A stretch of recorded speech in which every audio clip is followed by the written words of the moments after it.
What's up, everybody? It's JC back with another tutorial for you. Today I'm going to be showing you a automatic automatic potato and carrot farm. You can either do, all potatoes if you want potatoes, or you can do half carrots, half potatoes using villagers.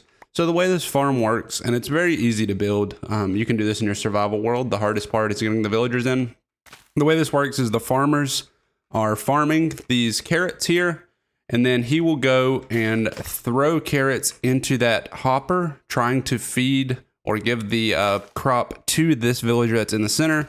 And they go down that hopper and into the chest here. Same way with the potatoes. For some reason, the potatoes is going a little bit slower, but there you can see it going right there. But yeah, without further ado, I'll go ahead and show you how this thing is built and what you need for the build. All right, so here's what we need to complete this build. Real quick, guys, I forgot to put this in my chest, but you need 2 water buckets as well, and 160 dirt and a bell. You can find bells at villages, usually in the center. You just mine that with a pickaxe and you can pick it up and bring it back to your survival. Bring it back to your base. You need 213 total blocks. I used the polished andesite for this build because it's easy to tell between the blocks.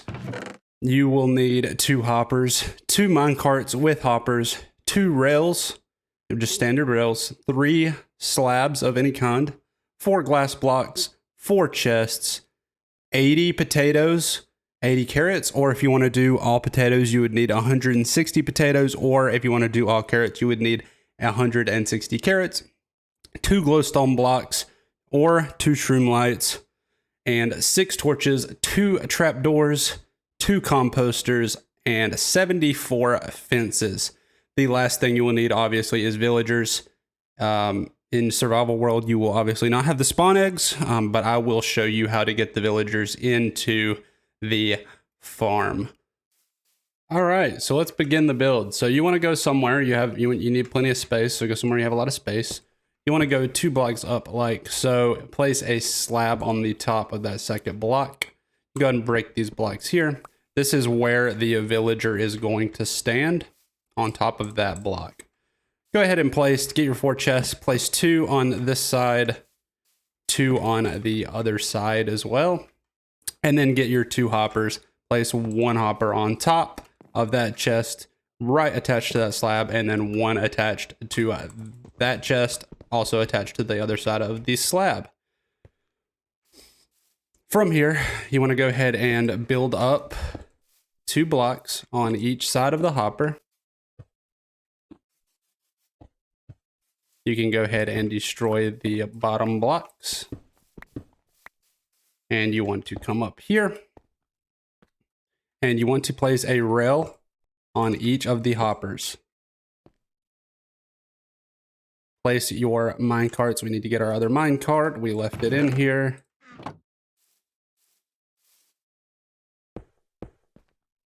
You will place the minecart on the rail, and it will not go anywhere because you have the blocks. So you can see it'll like adjust a little bit, but it will not mess the farm up. You can also use powered rails if you're worried about it, but that costs more resources. So I recommend just using regular rails. All right, so once we have this, we can go ahead and stack this up 1 more or 2 more each and build in a little box around it. So you have a place now for that villager to stand. You want to place the glass blocks on the sides here so you can still see the villager. That's all your glass blocks. And then last but not least, for this part of the farm, you are going to need your trapdoors. Take your trapdoors. You will place 1 above this minecart and 1 above the other minecart. You can go ahead and destroy this block and this block. Any blocks that you don't need down here, you can destroy.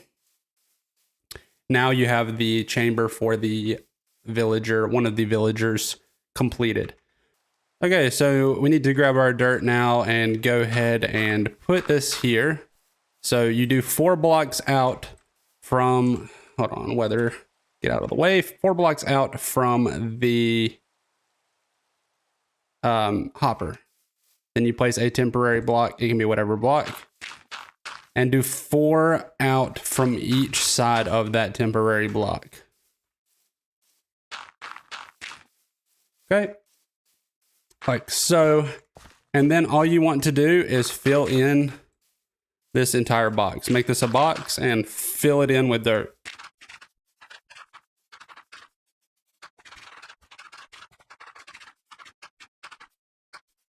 Now that you have this removed or that filled in, you want to place one of your slabs on the bottom half of the center block. You need a water bucket here. You need 2 water buckets total, so don't forget that. So you go ahead and place a water bucket in that slab, and then make sure you have all your blocks from down here that you need. We forgot one over here. Just go in and get that really quick, just so we have enough dirt to complete the build. Okay, so now you need to grab your hoe. Okay, I guess I've got 10 hoes for some reason. And go ahead and hoe this land.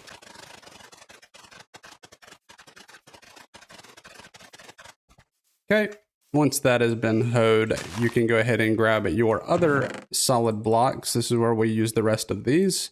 So go ahead and get those out, and you'll be able to finish this side. So you want to just do blocks all around the dirt blocks, all the way around. Okay, as you can see, we've completed that, and we will get our fences because now we need to use our fences. So for the fences, you will again go all the way around here.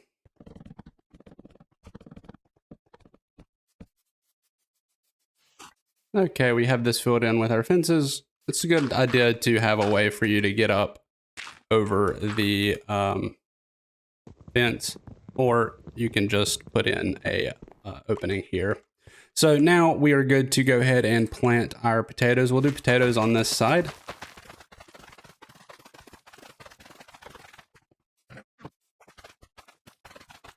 All right, all the potatoes have been planted. Once you've planted those potatoes, go ahead and put a composter, one of the composters down.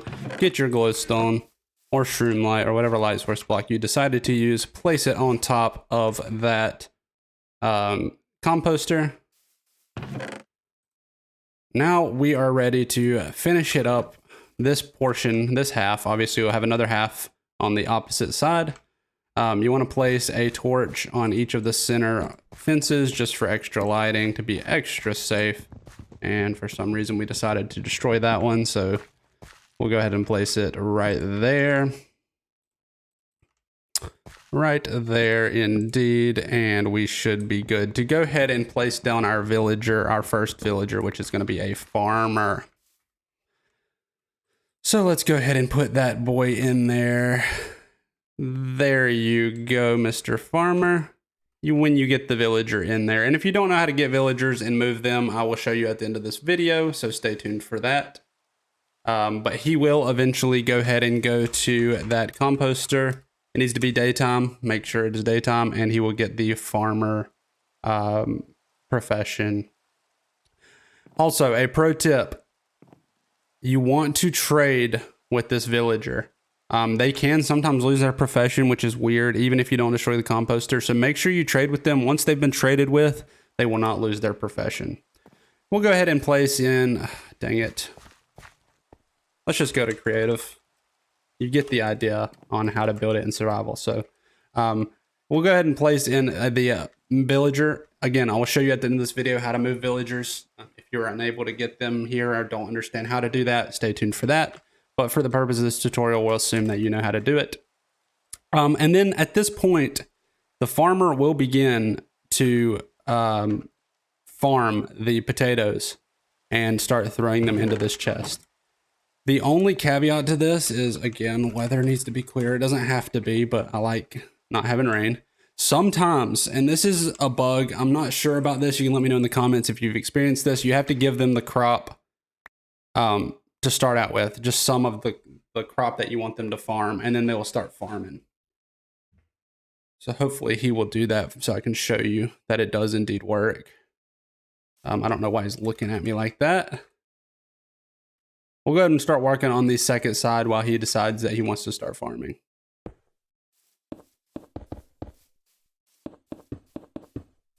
I'm messing up. We need our dirt. So again, 1, 2, 3, 4. So you literally just want to do the complete.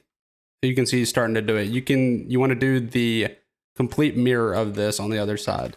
So I will time lapse this for you, and then we'll be right back, and I'll show you some things at the end.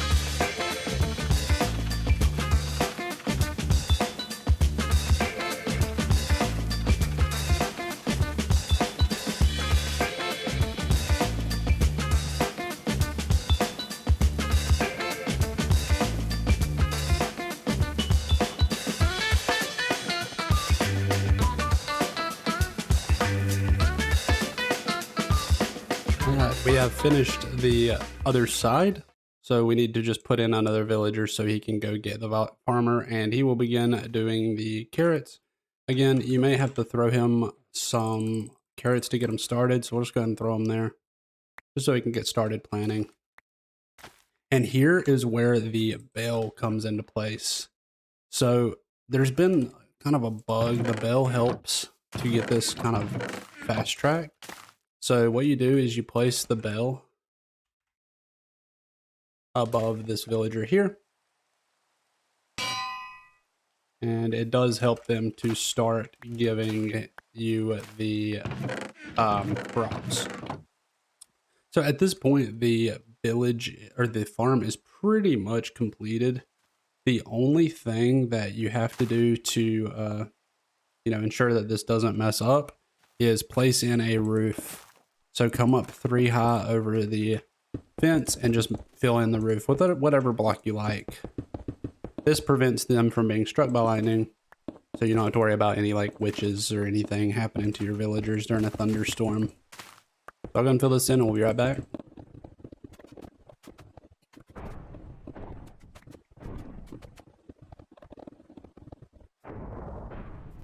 All right, at this point, the farm is officially completed. So now you just have to sit and wait for the villagers to start dropping in stuff to our villager. For some reason, they are not really doing it at the moment. There they go. It's kind of RNG. It takes them a minute to actually start. So you can see he threw in the potatoes there, and we're getting a bunch of potatoes. This is the quickest automatic farm, the easiest to build, especially early game. All you need, most expensive thing about this is, or the hardest thing about this is getting the villagers. So if you stuck around here and want to learn how to do the villagers, how to move them into the farm, I will go ahead and show that to you right now. As you can see, he's thrown in the carrots as well. But let's go ahead and demonstrate the villagers. Okay, so the first thing we're going to go over here is how to move them, from the village, long distances, the best 2 methods. The easiest and the least resources intensive version is to get a villager by pushing them into the boat. Get them into a boat, and then just to, you can go across land, or if you're at water, you can do that. That's the easiest way to move them. The problem is you cannot go up blocks, especially in the Java edition. I will show you a quick fix to that in the Bedrock edition, but the Java edition, you cannot go up blocks with the boats unless you use pistons, and it's just not really worth it. All right, so here we are in the Bedrock edition. This is the quick little workaround for getting them up surfaces in a boat. You can actually, in Bedrock edition, you can pull villagers with a lead. It's not very quick. Again, it's definitely not the best thing, but you cannot do this in the Java edition. So keep that in mind. But in the Bedrock edition, you can just pull them and they will hop up surfaces. Obviously it needs to be the right distance, but if you're pulling them and walking with them, they will come up blocks. It's not the quickest way to do it like this, but if you want another way to do it, you can place a block of water and then put a villager in a boat like so. Then they will move much much faster through the water. And they will come up the block much easier, maybe. If this cow will cooperate. Seeming like he doesn't want to. As you can see, he came all the way to the top. So yeah, that's the workaround for Bedrock. To get them up in a boat, you cannot do this on Java. This is only for Bedrock. The other best option here is to take this villager and make them get into the boat. They follow bread. So if you can throw some bread to them, well, maybe. They will see the bread and they will come to it. Maybe. Come on, villager. Come on, villager. It's a breadcrumb trail. Okay, so once you get a villager into a minecart, this is the easiest way to transport them. Once you get them in a minecart, you can just make rail system all the way back to your base, as long as you have powered rails spread out every so often with a power source underneath them, such as a redstone block. Can be used, redstone torches, levers, anything that does a redstone signal can be used. But yeah, this is the best way to do it to get them in. I've found if you want to do long distances, once you get them close, you can just use a redstone contraption, make them go off the edge here, and then they are in the farm. You can just break it and you're good to go. That's one way to get them through. And honestly, probably the easiest for long distance traveling of villagers. The best way once you get a villager close is to do the lectern or workstation trick where they will follow a workstation. Like if you already have the workstation in there, I'll show you in a second. So like if you don't have a workstation, they'll kind of just wander around. But since we have a workstation in there, this villager is going to see that. And if he doesn't, we'll go ahead and place down a lectern here just so like he can get up to it, maybe if he'll come up to it. Sometimes when you spawn in villagers, they kind of, oh, it's not time, that's why. So as soon as it goes to daytime, he should move. He should locate that composter. He's going to go straight to it, and you don't have to really do anything else. You want to make sure you don't let that happen. So you don't want to let him get back out. So of course you want to, you know, again, we put the villager in, he sees it there. Make sure you have your fence ready. And once he goes in, you're good to go. That's the easiest way once you get them back is just to open it up and then we'll find that composter. You can also do it like this. If you go far enough away and you don't have the composters down yet, you can spawn in a villager and put like a lectern or a workstation down, destroy it, and keep doing that and it'll follow it for as long as you do that. So yeah, that's the simplest ways to move villagers and how to get them into your pen in survival. All right, well, that's going to end it for this video. If you guys found it helpful and you're enjoying the farm, make sure you like, comment, subscribe. Let me know what you want to see in the next one. And you get these crazy rates like this. Automatic, completely automatic. You have to do nothing. So it's awesome. Great early game farm to get some good food. Baked potatoes are OP. All right. Yep, we'll see you in the next one, everybody. Peace out.